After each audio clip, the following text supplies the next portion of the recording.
Well, I just finished shooting a really long video today for y'all.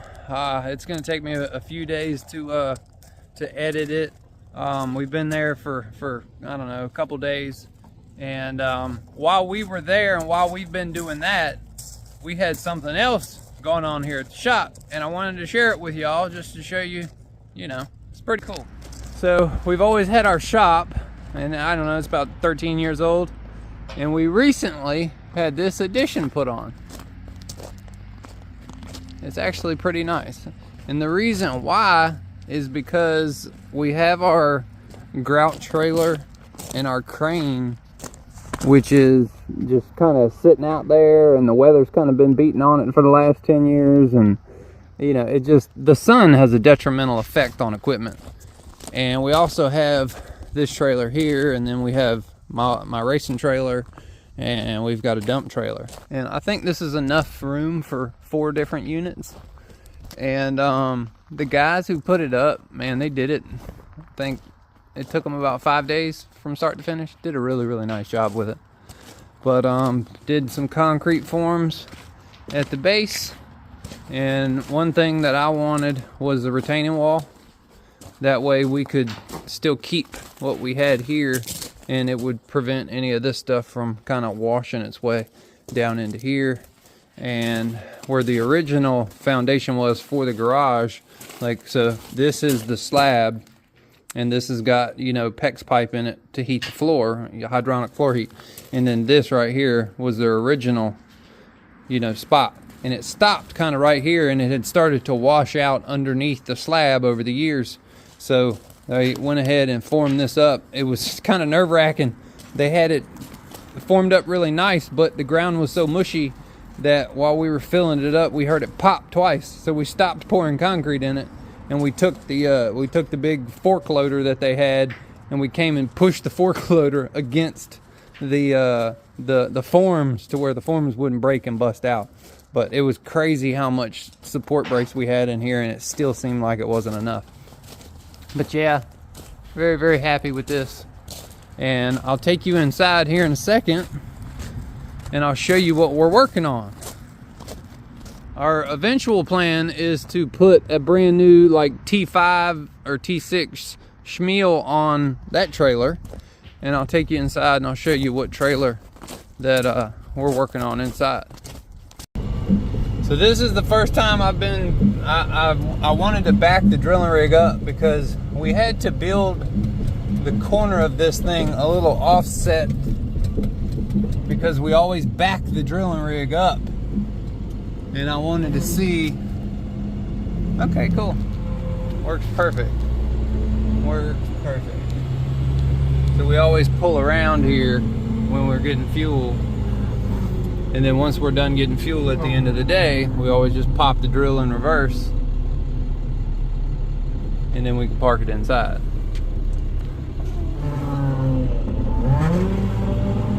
Old power steering, been having issues with that. I've replaced the power steering pump on this thing, and I've replaced the lines, and I've replaced the power steering reservoir and the filter in the reservoir, and she just likes the whine.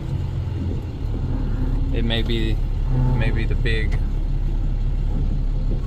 part of the rack. I don't know how these systems are, but yeah, I wanted to share with y'all what we've got on the other side of the water truck.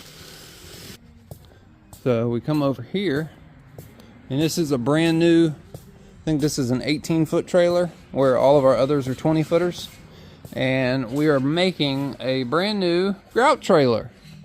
It's a grout trailer, it's a liner trailer, so we can put in liners, and then we can also, if we need to go grout a well or something like that, we don't have to take the water truck, we can take this. And this is identical to the other grout trailer that you've seen us use, it's just bigger. Everything about it's bigger. So this is going to be our tool holder. We're going to put a sledgehammer here. These two are for like shovels, and then these two are for our big push tools, homemade push tools, so where we can put in 4-inch liner by hand and push it down. You've seen that in some of my liner videos. Brand new toolbox. Got this Tractor Supply. They had a nice special going on for the holidays, so got that on Black Friday. And I think this is a 275 gallon tote, also came from Tractor Supply. And then this is a brand new Rosewall grouter. We're gonna have our other grouter up for sale. Now, Rosewall, when we ordered this thing, they said, do you want, I think what it was is, do you want the 44 or do you want the 56? And we asked them, we go, well, which one did you put on the back of the water truck? And they said, oh, you know, we put that one on the back of the water truck. I said, well, give me the identical one. And then when it came in, it's the bigger version. So everything about it's bigger. The motor's bigger, the hydraulic pumps are bigger, the auger here at the bottom, the grout pump itself is bigger. On the other one, this is like a, I don't know, 1 3/4 inches, where this is like 3.5 inches. Pretty massive. But when we got it, there was no plumbing on it besides the hydraulic plumbing, and we had to add everything. So we've got the discharge coming out of the tank. We use this old green hose that we had, and we've got a quick disconnect here. I went ahead and put a 90 and a brass nipple, and then out of the pump I've used stainless steel. Come here to a valve. Now this is going to be my garden hose hookup, where the pump will feed pressurized water to a garden hose, and I can just turn the garden hose on and off. And then this is 150 psi fuel line hose, and then when the pump is running, see, water pump, we'll turn that on. Now this gets pressure, and you turn that on there, and then water goes into the grout tank. And then you just turn it back off.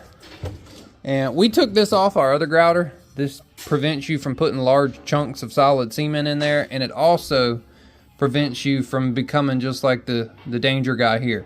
You can't stick your arm down in there and get it ripped off by the rotor. That's the #1 most dangerous thing about the grouter, is that it can rip your arm off if you stick it in there and you try to clean a grout. So we always try to be very cautious when it comes to something like that. But I'm excited to use it.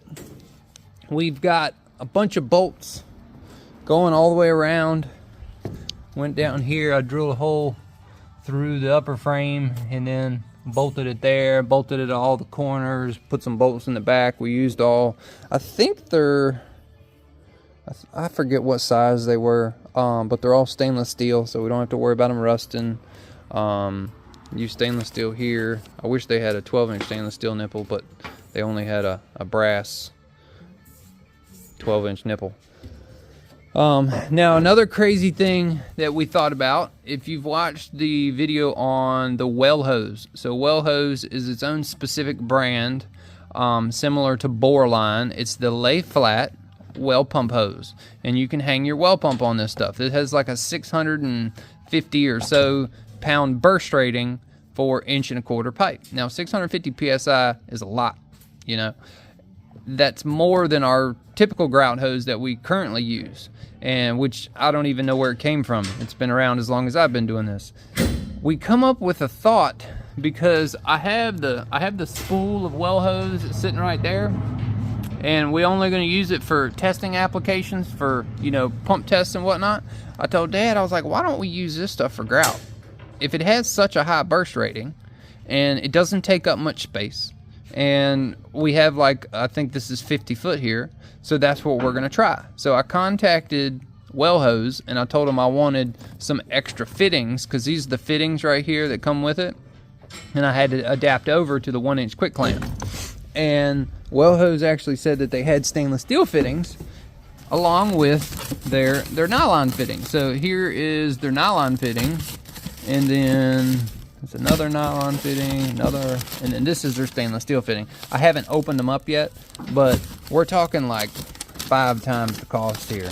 That's why I only ordered one metal fitting. So I think the nylon fittings were like, I don't know, 45 bucks, and the stainless steel fitting was like 130. It was quite a bit more. But we're just trying it out, because ain't no sense in investing too much money into it if the hose doesn't work well or we can't clean it out. Because once we're done pumping grout, we have to be able to, like, evacuate all the grout out of the hose to where it doesn't harden up and then the hose plug up. So that's what we have to test. But when I talked to Well Hose, they said other people have used their pipe for grout So hopefully that's a true statement, but we're going to put it to the test and we're going to find out whether or not it is a viable option.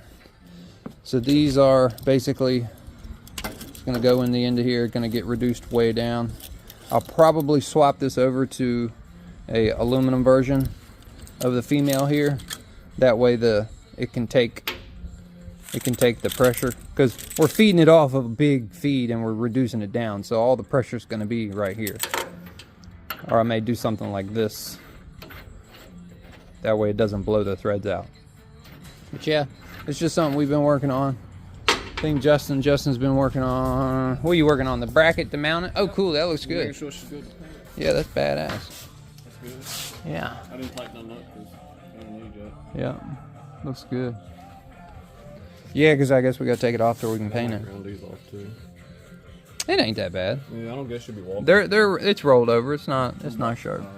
But yeah, so we had an issue with the last ones here. These were filling up with water and ruining all our stuff. So we went ahead and took a hole saw and cut a half moon out the bottom. So when it does rain and it does fill the tubes up, it has a spot to leave. So yeah. Looks good. Looks good.